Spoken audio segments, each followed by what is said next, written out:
Fala, meu amigo, minha amiga, seja muito bem-vindo a mais um editorial do nosso canal. Hoje é segundona, 1º de setembro, e eu tô fazendo de tudo para manter os vídeos nos horários, tá? Então, hoje, nosso último editorial do dia e eis-me aqui trazendo conteúdo para vocês. E, enfim, vamos começar falando de Maduro, vamos começar falando de Venezuela, tudo que tá rolando no Brasil, tudo que tá rolando, né, no mundo aí. Você viu que teve uma treta, né, que teve um aliado dos Estados Unidos que acabou tendo um confronto armado com a Venezuela em virtude de uma embarcação. É, meu amigo, não é brincadeira não. Matéria é do Paulo Figueiredo que eu trago aqui para vocês, né? Deixa eu abrir aqui para vocês aqui, tá?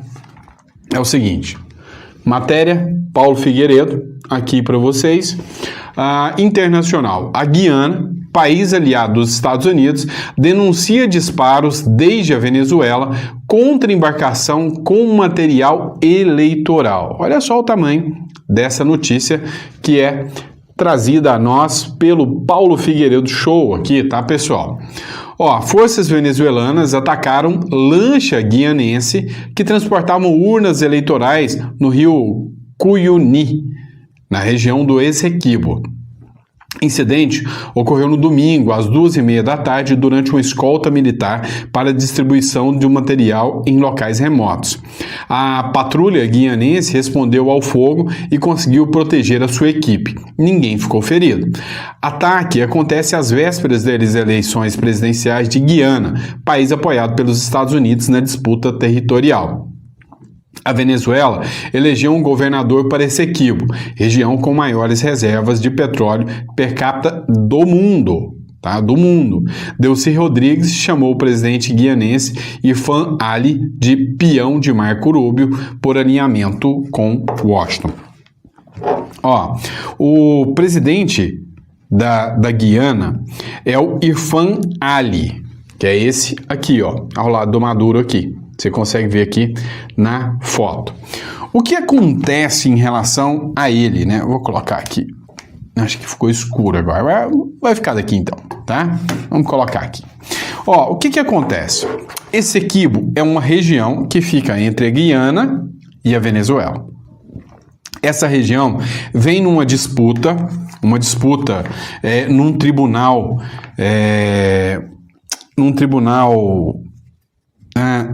me fugiu o nome do tribunal agora. Um tribunal onde você define, né, quem serão as partes que participarão desse tribunal arbitral. Lembrei a palavra, né? Me falhou a palavra agora. Um tribunal arbitral. E nesse tribunal arbitral, que teve essa batalha, a Guiana acabou levando a melhor. Só que o Maduro não aceitou. Então o Maduro ameaçou invadir o território, como de fato o fez, invadiu a soberania da Guiana e abriu fogo contra uma embarcação da Guiana. Já é argumento suficiente para a Guiana retalhar o fogo e abrir guerra contra o Maduro. E é lógico, o aliado Estados Unidos poderia entrar nesse jogo. O que os Estados Unidos estão fazendo hoje? Minando, né? Ou seja, entrando numa batalha onde ele está minando as hipóteses de defesa do Maduro. O que os Estados Unidos estão fazendo? Ele está cercando toda a região. Ele está deixando, né, embarcações, navios, né, aeronaves, efetivo militar prontidão. Olha só, o Ivan Kleber acabou de fazer uma publicação pra gente aqui agora. Olha o que ele escreveu. Venezuela. Maduro declarou em entrevista coletiva que os 8 navios de guerra americanos acompanhados de submarinos nucleares que estão se dirigindo para a costa da Venezuela constituem um perigo para toda a América do Sul. Ou seja, o Maduro sabe que os Estados Unidos estão minando, né? Estão minando ali, estão, fazendo um cerco em volta da Venezuela. Olha só a matéria do portal G1 da Globo. 8 navios dos Estados Unidos, com 1.200 mísseis, navegam em direção à Venezuela, diz Maduro. Informação do Maduro, ninguém sabe se isso é real, mas, ao que tudo indica, parece ser real sim, tá?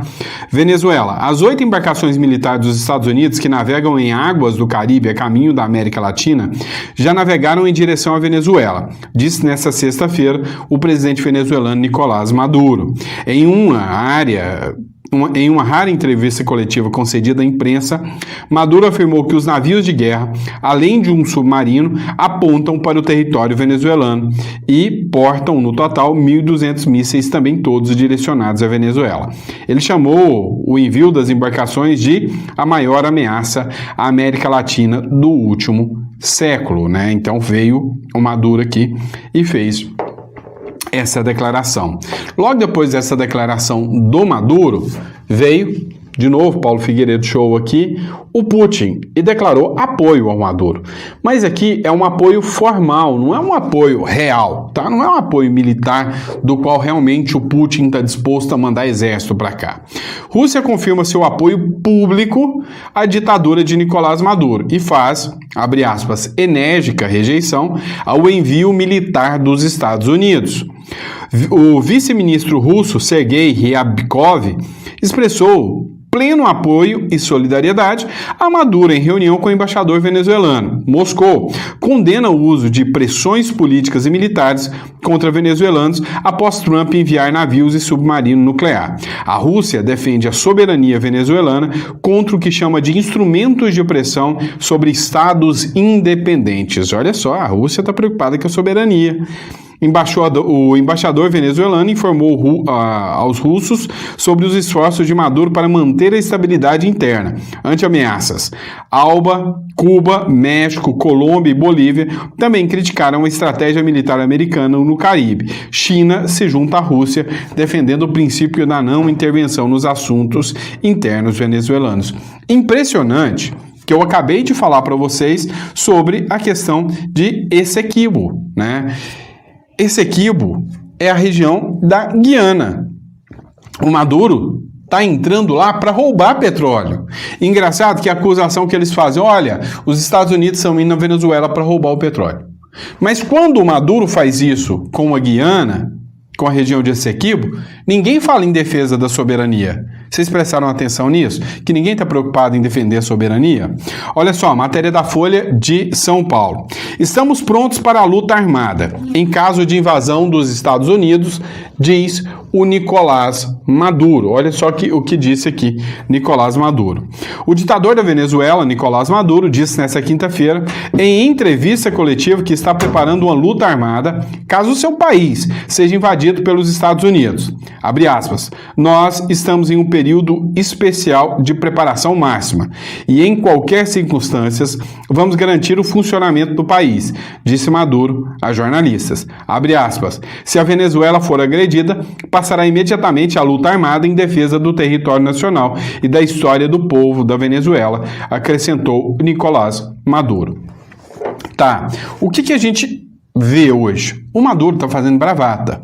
Então ele está instigando e está tentando trazer a comoção internacional, dizendo que os Estados Unidos estão violando a soberania. Até agora, os Estados Unidos só disse o seguinte: estou indo prender traficante, estou indo prender terrorista. E o Maduro está querendo trazer uma comoção interna para dentro do país. E aí, o último vídeo que eu coloco para vocês agora é esse aqui, de uma matéria sobre o Maduro. ¿Por qué Venezuela está enfrentando la más grande amenaza que se haya visto en nuestro continente en los últimos 100 años? 8 barcos militares con 1.200 misiles y un submarino nuclear apuntan a Venezuela.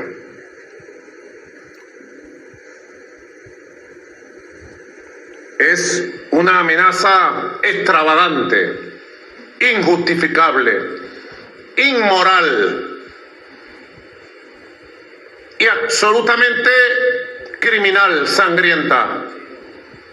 Absolutamente criminal. ellos han querido avanzar hacia lo que llaman la máxima presión, en este caso es militar.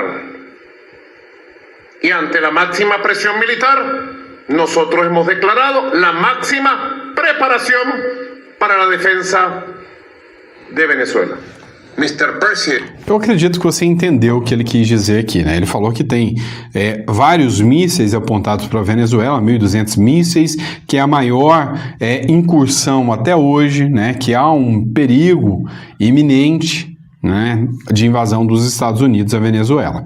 Enfim, o que a gente sabe muito bem aqui é que o Maduro está morrendo de medo de qualquer incursão dos Estados Unidos, mas está instigando uma comoção contra os Estados Unidos, dando a entender que os Estados Unidos estão indo para invadir a Venezuela e derrubá-lo, né? Ou seja, ele sabe que a pressão dos Estados Unidos é para isso, mas que os Estados Unidos não vão invadir o território, vão esperar o Maduro dar um vacilo. Pelo menos essa é a minha visão. Vamos lá. CPI do INSS, vamos falar sobre isso. O que está acontecendo? A CPI do INSS está rolando a todo vapor. O Sóstenes Cavalcante acabou de fazer uma publicação aqui com o seguinte título: Denúncia ao vivo na CPMI. Deputados e senadores recebiam mesadas de instituições que roubavam os aposentados. Escuta esse trecho aqui, né, dessa audiência pública, que foi a CPMI do INSS. Acompanha aqui. Polícia Federal já tem até o nome de senadores e deputados que recebiam mesadas das instituições que roubaram os nossos aposentados. Foi uma reportagem na semana passada da Record. Então a Polícia Federal podia já contribuir, inclusive evitar ritos processuais e demora, e já liberar o nome de quais são os deputados e senadores que recebiam mesada dessas instituições que roubavam os nossos aposentados. E outra coisa, senhor presidente, o artigo 5º, o artigo 37, o artigo 216 da Constituição Federal fala sobre transparência na gestão pública e no trato público. Então, eu acho que não é necessário nós judicializarmos. O Senado Federal, a Câmara Federal já precisa dar transparência aonde esse vagabundo, esse ladrão de aposentado foi e com quem ele tinha acordo. E a Polícia Federal, que provavelmente está nos assistindo, já pode revelar os nomes. E se tiver alguém aqui dentro, deputado ou senador, que participava e que recebia mesadinha de dinheiro roubado dos nossos velhinhos, que se cumpra a lei contra essas pessoas. Então, a Polícia Federal... Pois é, né? Olha, começou quente a CPI do INSS, né? Já começou antes de começar. Começou quando a oposição veio e deu uma rasteira no governo Lula e conseguiu assumir tanto presidência quanto relatoria, tirando o Omar Aziz, tirando o Renan Calheiros, que queria também, né, ser o relator. Os dois caíram de Maduro, não pegaram a relatoria, ficou, né, para o Carlos Viana e também, né, para outro aliado da oposição. Vamos lá, vamos falar de notícia ruim para o Lula, né? Se é ruim para o Lula, é bom. É bom para nós. Michele Bolsonaro abre 12 pontos de diferença sobre Lula, diz pesquisa. Pois é, saiu uma pesquisa agora, pesquisa divulgada pelo GERP. Michele Bolsonaro lidera a disputa pelo segundo turno, com 56% das intenções de voto, enquanto Lula, do PT, aparece com 44%. O levantamento foi realizado entre os dias 22 e 27 de agosto, com 2.000 entrevistados, e apresenta margem de erro de 2,2 pontos percentuais. Segundo o Instituto, a ex-primeira-dama teria destacado 12 pontos de crítica ao ex-presidente, reforçando a estratégia da campanha nesse momento decisivo. O levantamento mostra ainda a consolidação da corrida eleitoral para o segundo turno, com a campanha de Michele ganhando força em diferentes regiões do país. Vamos tratar de deixá-la inelegível. Tem para mim, um dos grandes nomes hoje de análise política, que é o Victor von Serran, um dos grandes nomes hoje. Ele disse o seguinte: olha, o Tarcísio deveria selar esse racha que aconteceu dentro da direita e se declarar logo o candidato à reeleição. tirando qualquer hipótese de ser o candidato à presidência. E Michele Bolsonaro tinha que tirar da cabeça qualquer hipótese ou argumento de Senado e já se autodeclarar logo para acabar com esse rastro e falar, olha, Michele Bolsonaro será a candidata. De forma que o Eduardo Bolsonaro, que está com ciúme do Tarcísio, segundo a visão deles, tá? Logo declararia apoio a Michele e o Tarcísio já acabaria com isso e já declararia apoio a Michele Bolsonaro. E aí, tanto Caiado como Zema teriam que declarar logo apoio a Michele Bolsonaro. Eles fizeram um acordo, né? Não, todo mundo vem no primeiro turno, no segundo turno todo mundo se apoia. Mas eu acho que todo mundo tinha que focar, né? Em um nome só, e eu acho que a Michele Bolsonaro representa muito bem esse nome aí. Para mim, acho que é muito interessante. Vamos lá. Olha, eu já tinha visto uma publicação do Gustavo Gayer, mas agora o jornal Metrópolis acaba de soltar uma publicação bombástica, mas é bomba mesmo, tá? E não é daquelas firulas de bomba da Daniela Lima, não. É bomba de verdade, tá? O filho do Lewandowski advoga para empresa ligada ao PCC que foi alvo da Polícia Federal, o Ministério Público de São Paulo e Receita Federal, né? Ó, Henrique de Abreu Lewandowski, só vou ler aqui para não ser processado de novo, tá? Henrique Abreu Lewandowski, filho do ministro da Justiça e Segurança Pública Ricardo Lewandowski, é um dos advogados da Terra Nova Trading, empresa vinculada a um esquema de fraude bilionária que envolve o primeiro comando da capital. A apuração do Ministério Público de São Paulo, da Polícia Federal e da Receita Federal mostra relações entre a facção criminosa, o setor de combustíveis e instituições financeiras. O caso foi exposto na Operação Carbono Oculto. Henrique Abreu Lewandowski consta em ações na Justiça como defensor da empresa Terra Nova Trading. A empresa, segundo a investigação da Polícia Federal em 2020, teria sido instrumentalizada para gerar créditos tributários falsos, inflar preços em transações internas e lavar dinheiro do crime organizado. Segundo as investigações, a Terra Nova Trading era usada por Mohamed Hussein Mourad, apontado pelo Ministério Público de São Paulo como epicentro das operações. No esquema bilionário de fraudes, por meio da Terra Nova, Mourad importava nafta com um imposto reduzido, 1% contra 25% em São Paulo, barateando a produção de combustíveis de forma ilegal. Henrique Abreu Lewandowski aparece como advogado da Terra Nova Trading em processo que tramita no Tribunal Regional Federal da Primeira Região, numa ação de direito tributário. O último andamento de 2019, e Henrique ainda consta como advogado ativo na causa. Henrique Lewandowski também atua na causa no Tribunal de Justiça de São Paulo, datada de 2021. Isso aqui acabou sendo um escândalo, né? Porque ele é o filho do ministro da Justiça, advogando, né, para uma das empresas que está literalmente na mira aí do próprio Ministério da Justiça, né, do Ministério Público de São Paulo, enfim, né? É um escândalo sem precedentes, né? A gente já viu coisas como essa aqui, né, coisa muito menor já ser causada como espanto, né? Agora imagina se fosse o filho do Bolsonaro, hein? Já pensou? O Nicolas fez um vídeo, estão falando que ele é ligado, né? Aqui eu não estou falando que é ligado não, só li a matéria para vocês, viu? Porque eu já fui processado uma vez já, o assessor do Alexandre de Moraes, vocês sabem disso, né? Mas abafa o caso. Vamos lá. Gazeta do Povo no Instagram. Vaza toga. Mensagens indicam ordens para bloquear e multar jornalista Rodrigo Constantino por críticas ao TSE e a Moraes. Pois é. Novas mensagens do gabinete paralelo de Moraes revelam relatórios contra jornalistas. É a mais pura, lídima e bela democracia, né? Vaza toga. Mensagens indicam ordens para bloquear e multar jornalista Rodrigo Constantino por críticas ao TSE e a Moraes. Mensagens divulgadas pelo portal Revista Oeste no âmbito da Vaza toga apontam possíveis ordens de integrantes do gabinete paralelo do ministro Alexandre de Moraes contra jornalistas. O registro seria de novembro de 2022. Segundo a publicação, em 22 de novembro, o juiz auxiliar Ayrton Vieira teria compartilhado em um grupo de WhatsApp um vídeo de Rodrigo Constantino Constantino, colunista da Gazeta do Povo. No conteúdo, o jornalista criticava medidas do Tribunal Superior Eleitoral contra suposta desordem informacional. Após a mensagem, Vieira teria ordenado, abre aspas, vamos bloquear tudo desse cara e prever multa, fecha aspas. O comando gerou questionamentos dentro do grupo.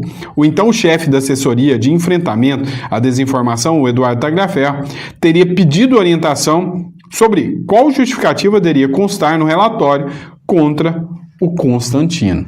É aquela história, né? Me dê o nome e eu te dou o crime. Você me dá o nome, eu te dou o crime, né? É absurdo uma situação como essa vigorando numa democracia. Então não dá para falar que é uma democracia, de jeito nenhum. Vamos lá, pessoal, ó. Matéria da Globo News. Joel Pinheiro comentou sobre o julgamento que está rolando do Bolsonaro. Aqueles que fizeram o 8 de janeiro era com o conhecimento e a ordem de Jair Bolsonaro. Para mim, nunca ficou estabelecido, de Joel Pinheiro. Sabe, cara, qualquer um que tenha um pingo de sensatez não compra esse discurso. Esse discurso é um discurso forjado, é um discurso que não convence. Dá uma olhada na fala aqui do Joel Pinheiro sobre isso aqui. Até que ponto houve um início de execução mesmo de um plano? E lembrando que tem que ser uma execução mediante violência ou grave ameaça, é o que está na lei lá de tentativa de golpe. E até que ponto foram só atos preparatórios ou cogitação, né?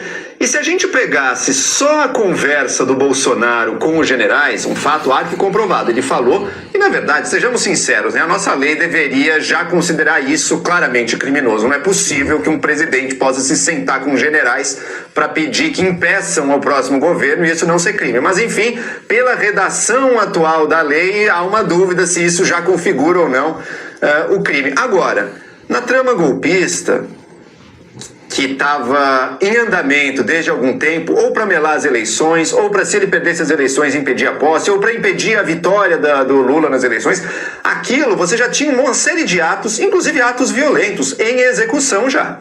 Então, creio eu que, se você postular que, olha, o Bolsonaro, obviamente, como líder, como centro, sabia de tudo aquilo, ele era o centro de todas as articulações, bloqueio de rodovias, Noite do Fogo em Brasília, enfim, uma série de coisas que já começavam a fazer um tumulto para criar o clima necessário para aquele decreto que ele estava pensando ali ser emitido. Daí, olha, daí acho que há um argumento plausível, sim, de que havia uma tentativa em andamento, já indo além da mero ato preparatório, do mero planejamento, que sozinho provavelmente não seria considerado crime. Agora, eu ainda acho que nessa acusação que a PGR fez tem um ponto que eu acho que nunca foi devidamente explicado, nunca foi devidamente embasado, que ela considera que a conclusão, que a culminação dessa preparação toda foi o 8 de janeiro. E aí, pelo menos para ligar o Bolsonaro com aquilo, me parece que ficou bastante tênue, sabe? O que o Bolsonaro planejava era um decreto de golpe a ser emitido, a ser assinado antes da mudança de governo. Ele não faz isso, ele desiste, fica com medo, sei lá, enfim, seja qual for a explicação, ele acaba, vê que não vai ter apoio, acaba saindo. Já tinha um monte de coisa em andamento, como foi colocado aqui, já tinha, o processo já estava acontecendo, mas nesse momento ele não faz, né? E aqueles que fazem o 8 de janeiro, aquilo era com o conhecimento e com a ordem do Bolsonaro, isso aí para mim nunca ficou devidamente estabelecido, não. Até que ponto? Vamos lá, vamos deixar claro para vocês que eu sempre coloco aqui e eu gosto de fazer a reação com vocês. Para mim, teve atos executórios? Não. Você não faz golpe fazendo uma minuta com um instrumento previsto na Constituição. Você não dá para fazer uma tentativa de golpe utilizando um instrumento constitucional, que seria uma tentativa de, sei lá, de estado de defesa, de sítio, da qual eu preciso do Congresso para isso, eu preciso pôr em votação, eu preciso da aprovação democrática. Para mim, isso é um absurdo. Mais absurdo ainda são aquelas pessoas que estão presas. O próprio Joel falou aqui, sem falar. Aquilo é uma ilegalidade sem tamanho. Aquelas pessoas depredaram, tudo bem, aí eu concordo. Mas quantos petistas não depredaram e pagaram cestas básicas? Aí sim, O problema é que na justiça você jamais deveria julgar com 2 pesos e 2 medidas, mas é exatamente isso que eles fazem. É exatamente isto que eles fazem. Vamos lembrar das falas do general Vilas Boas de que a Dilma consultou o Exército se deveria decretar um estado de defesa, um estado de sítio, depois da determinação da prisão do Lula, ou o impeachment ali. Ué, então foi um ato executório? Manda a Dilma pra cadeia também? Não é assim que funciona, tá? Não é assim que funciona. Vamos lá, pessoal. Mais uma pra cima do Bolsonaro, né? Parece que o Bolsonaro não sai da boca deles. Lembra dela? Pois é, dona Joyce Hasselmann. Lembra dela? Pois é, Joyce Hasselmann revela que foi espancada a mando da família Bolsonaro. Só não tem prova, mas falar até papagaio fala. A Joyce Hasselmann revelou em um podcast que as agressões que sofreu em 2021 foram feitas pelos Kids Pretos, a mando da família Bolsonaro. Uma notícia bomba neste momento que o ex-presidente está sendo julgado por tentativa de golpe de Estado. Pois é, desde que ela consiga provar isso, né, o difícil é ela conseguir provar uma situação como essa, porque foi só fala dela, né? Acho pouco provável e acho que vai ser mais uma narrativa. Agora, inclusive, tem a Joyce Hasselmann, ela é intimamente ligada, né, à questão do Alexandre Frota. Você lembra do Frota, né? Saiu uma publicação agora, aqui da Revista Oeste, videozinho rápido. 2 políticos traidores eleitos por causa do Bolsonaro eram informantes do Alexandre de Moraes. Nereu Crispim e Alexandre Frota eram informantes do gabinete paralelo de Moraes. A Joyce Hasselmann também já falou que era também, né? Olha só. Teve mais uma reportagem publicada no site de Oeste dessa troca de mensagens do dia 5 de novembro de 2022. O juiz Ayrton Vieira, o assessor do ministro Moraes, contou num grupo de WhatsApp que havia recebido do deputado federal Nereu Crispim um vídeo publicado no perfil da atriz Regina Duarte. Ao encaminhar a mensagem, Vieira escreveu o seguinte: se acharem que devem derrubar 3 pontinhos, risos.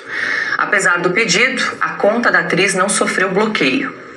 Não foi a primeira vez que Crispim atuou como colaborador. Em outras ocasiões, o parlamentar também deu munição ao gabinete paralelo. Abre aspas. Eduardo, veja o que podemos fazer. Fecha aspas, escreveu aí o Vieira ao citar uma publicação nas redes sociais. Não foi possível identificar nesse caso o alvo do monitoramento. Recebi do deputado federal Nereu Crispim, acrescentou Vieira. É absurdo. Bom, vocês estão me acompanhando, eu estou lendo aqui a troca de mensagens na tela, né? Já no dia 12 de novembro de 2022, Vieira relatou uma nova colaboração. Dessa vez, o denunciante foi o então deputado federal Alexandre Frota.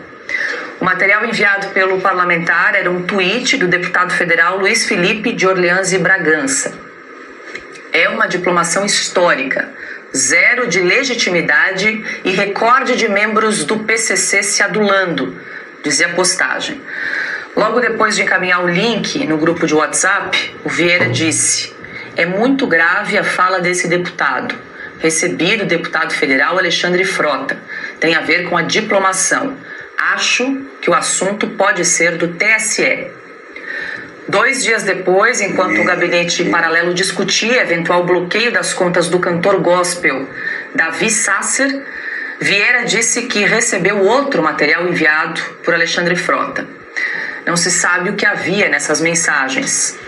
Nossa, vai ser terrível, escreveu o Talhaferro ao desaconselhar a punição de Davi Sasser e, mais uma vez, ele, entre aspas, se preparem, kkkk, respondeu o perito criminal Eduardo Talhaferro. Alexandre, mais essa sequência dessa troca de mensagens. Quer dizer, a lista era gigantesca de cantor gospel, a atriz, advogado, dedo duro. Pois é. E tinha uma lista, inclusive, que nós publicamos de palavras-chave que eram utilizadas para localizar esses possíveis alvos para a fabricação daquelas certidões positivas ou negativas, Alexandre.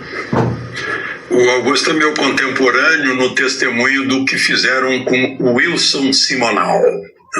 Aí o Alexandre Frota encaminha isso, esse esse deputado lá nascido em Porto Alegre, do PSD também, dedo durismo, é o comissário de quarteirão. Eu já vi isso em tempos da União Soviética. Olha, o fulano está dizendo isso, está dizendo aquilo, meu Deus do céu. E imaginar que havia um órgão dentro do Tribunal Superior Eleitoral para fazer essas coisas, tirar, bloqueia. Olha a Regina Duarte. Eu vou arriscar, vocês estão falando aí de Rivotril, etc. e tal, eu vou arriscar um diagnóstico. Síndrome da Rainha de Copas. Cortem-lhe a cabeça, cortem-lhe a cabeça, cortem-lhe a cabeça o dia inteiro. O objetivo é cortar a cabeça do Bolsonaro, mas também de todos aqueles que, para usar a nota da embaixada falou outro dia em ser tóxico, né? Todos que se intoxicaram com o Bolsonaro têm que ter a cabeça cortada também. É uma síndrome grave porque mostra uma ideia fixa em que nem o Copacabana Palace consegue atenuar. É disso que estamos tratando, é isso que estamos vendo, testemunhando. Perseguição, e estão discutindo se isso é agressão aos direitos humanos ou não.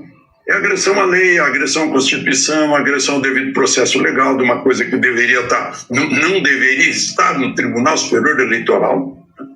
E, como Augusto lembrou, o Conselho Nacional de Justiça e os próprios pares conviveram com isso. Ficaram calados, acharam normal ou estão concordando, apoiando. Porque teve mais uma reportagem publicada. Sempre sensato aqui, né? O Alexandre Garcia, mas é isso, cara. Isso aqui para eles é o que eles chamam de democracia, ó. Monitora ali, me dá um nome que eu te dou o crime. É isso, né? Eles chamam isso aí de democracia plena, né? Agora cabe a você observar se isso aí realmente pode ser considerado democracia por você, né? Por você. Agora, por fim, última matéria que eu quero tratar com vocês aqui, ó. Eduardo denuncia aos Estados Unidos o efeito limitado de sanções a Alexandre de Moraes. Pois é. O que eu preciso falar para vocês dessa matéria do Metrópolis? Ontem eu estava até vendo um vídeo do Renato 38. Você deve saber quem é o Renato 38. E aí o Renato 38 falava o seguinte, olha, será que vai cair com a aplicação da lei Magnitsky? E ele falou o seguinte, olha, teve um caso em que o Ronald Reagan, lá durante o período, acho que é o Ronald Reagan mesmo, salvo engano, durante o período do regime militar no Brasil, ele fez uma pressão, aplicou sanções, e essas sanções foram suficientes para mudar o regime militar. Porém, essas mesmas sanções já são aplicadas em Cuba há anos. Em 2017, essas sanções de Magnitsky foram aplicadas ao Maduro, em 2017. Nós estamos em 26, quase. Ou seja, já se passaram 8, quase 9 anos. Então, é um tiro no escuro, tá? O Eduardo Bolsonaro, nessa matéria que falou para o Trump, e olha, a sanção não está funcionando contra o Alexandre de Moraes. Agora, uma coisa é certa, eles já dobraram a aposta também. Depois do julgamento do Bolsonaro, não se sabe ao certo qual será a reação do Donald Trump. Se ele vai continuar com Magnitskyzinha ou se ele virá como um trator contra o Brasil. E aí, se ele vier com embargos contra o Brasil, igual ele aplicou em Cuba e Venezuela, a nossa esperança é de que aconteça o mesmo que aconteceu na Síria, então o ditador cair. Porque caso contrário, nós vamos entrar num recrudescimento sem precedentes. E aí, meu amigo, lembra quando o Paulo Guedes falou, não, a gente vai ser uma Cuba ou uma Venezuela? Pois é, a gente está indo para o caminho de Cuba já, tá bom? E é isso, pessoal, obrigado, fiquem com Deus, é sempre um prazer estar aqui com vocês. Ó, falei que eu não ia atrasar, esse saiu no horário, ó, vou provar para vocês. Tô terminando de gravar agora, olha só, falta 10 minutinhos, eu vou terminar, vou subir e vou colocar o vídeo no horário para vocês. Abraço.